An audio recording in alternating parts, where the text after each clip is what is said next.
Yun mga bossing, magandang araw po sa inyong lahat. Welcome back po ulit sa ating Facebook page at YouTube channel. Sa video ito mga boss, meron po tayong for sale na unit. Bali bagong assemble restore siya ng Team Silverchair.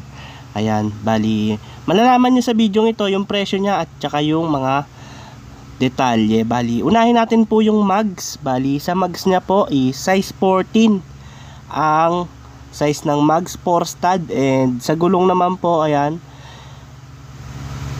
halos 90% pa po yung tread life, and naka-dibungo po tayo na differential, and may 1 inch na lowering block. Bali ito po yung bumper nya, yung trademark ng Team Silverchair, yung mismong spoiler na bumper. Ayan, kung mapapansin nyo, sobrang kinis nitong unit na to mga bossing. Bali ayan po yung headlight nya, tsaka yung signal light. Ayan, napakalinis po, simpleng-simple lang ang dating, pero talaga namang napakalinis at napakakisig ng ganitong unit. Bali pakita ko sa inyo yung makina niya mga boss. Bali may hood damper po siya. Pag binuksan nyo po yung dalawang hood lock nya is kusa na po siyang aangat. Ayan, kung makikita ninyo, bali yung engine bay po nya is eto. Ayan po siya, may racing filter po, and dinantay na lang po natin yung filter. Kung makikita nyo, wala pa po siyang filter. Ayan, bali ayan po, stainless po yung kanyang design ng racing filter. And ang makina po pala nito is 4K engine, Toyota, and 5-speed po yung transmission nya. Bali ayan po, 2SM yung battery.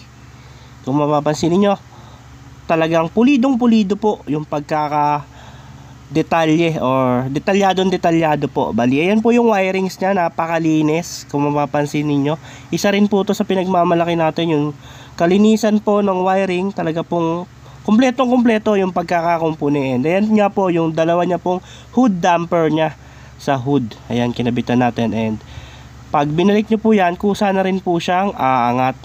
Ayan po siya mga bossing. Ayan, oh, kusa na po siyang umaangat. And ayan po yung detalye ng makina. Ayan, may fan na rin po siya para sa radiator, and meron na rin po siyang console box. Ayan po, napakalinis po. And ayun nga po, kulang po yung air cleaner nya na Sub-Zero po. And ayun yung busina nya, pot. Ayan, sa baba ng fan ng auxiliary fan, sa baba ng auxiliary fan, nandun po nakapwesto yung busina nya. Ayan po siya, napakalinis, napakakisig. Fresh na fresh po tong unit na to mga bossing. Mamaya po, sasabihin po natin yung presyo pagkatapos po natin ipaliwanag. And ayan, binaba na natin yung hood. Bali punta naman tayo sa kanyang windshield. Bali ito po yung design ng windshield niya, fog lamp. Ayan yung kanyang side mirror, pang kotse na po ang kinabit natin. And dito naman po may antena po siya para sa radyo. And ayan po yung wiper, yung sticker, simpleng-simple lang. May 3 fog lamp. Ayan po, napakalinis pong tingnan. And ayan, kung makikita ninyo yung flaring natin dito, simpleng-simple lang yung dating, pero napakalinis tignan. Ganito po yung concept ng unit na to. Bali, ito po yung kanyang dashboard na stainless. Ayan, simpleng-simple lang din po. Bali, ayan yung center mirror nya. And yung mga gauge po nito mga boss, functional po lahat, oil, temperature, ampere, at saka fuel gauge. Bali, ayan yung stereo nya, ayan yung cambio nya. Bali, 5-speed na po yung console box nya, ayan. And may handbrake na rin po siya. And kung mapapansin nyo yung bangko, talaga namang napakalinis po. Ayan, corduroy yung kanyang bangko. And may seatbelt na rin po pala siya. Ayan, lahat po naman ng nilalabas natin, kompleto po yung loob. And punta naman po tayo sa likod niya mga bossing. Bali, ayan po, may back seat, may speaker, may tweeter. Ayan po yung kanyang paligid. Bali, kasya po dyan siguro mga 5 tao. Ayan, 4 na tao. Bali, ayan yung steering wheel niya mga bossing. Tapos ito naman po yung mga switch ng kanyang mga fog lamp, fan, at saka yung hazard. Bali, ayan po yung kanyang mismong tapakan or yung mismong hanging pedal, naka checkered na. Bali, ito po yung kanyang KB kung tawagin. And na-open din po yung trapal dito sa gilid. Bali, bitonis po yan, pwede po kayo magsampa ng mga gamit dyan. And ito po yung fog light sa taas.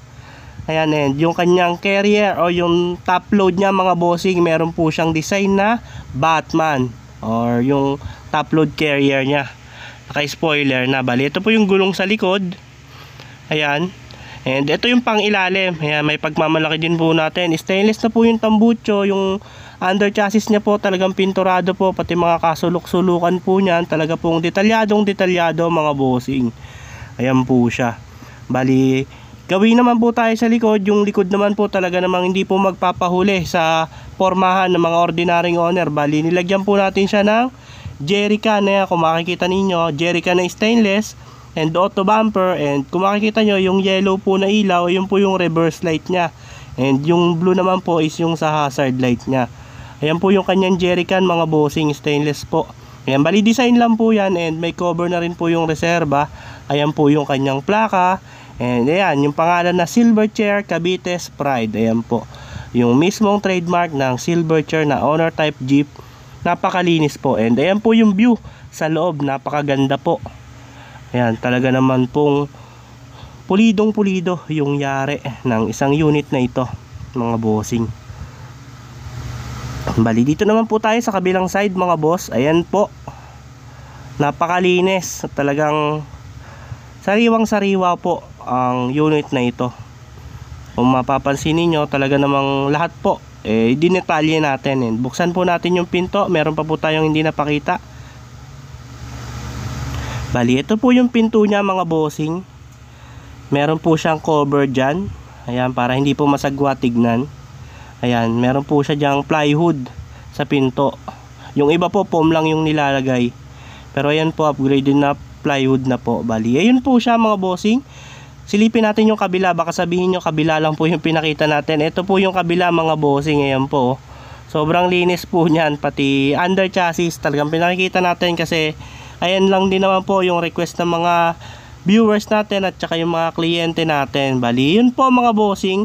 Sa magtatanong po ng presyo nitong unit na to, pure stainless ang body, semi bigfoot na baggy type by Team Silverchair. Ang presyo po pala niya is asking price 250,000, negotiable pa po upon viewing. Bali, kung magkakasundo po tayo, ang kasama po ng package na yon is pre-registration, transfer of ownership, meron na rin po siyang tire and jack, tapos pre-deliver din po siya sa mga malalapit na lugar. At wag lang po tatawid ng dagat dahil sagot nyo na po yung expenses sa mga tatawid po ng dagat. And mga customer po natin overseas, bali tawag lang po kayo sa number na nasa screen.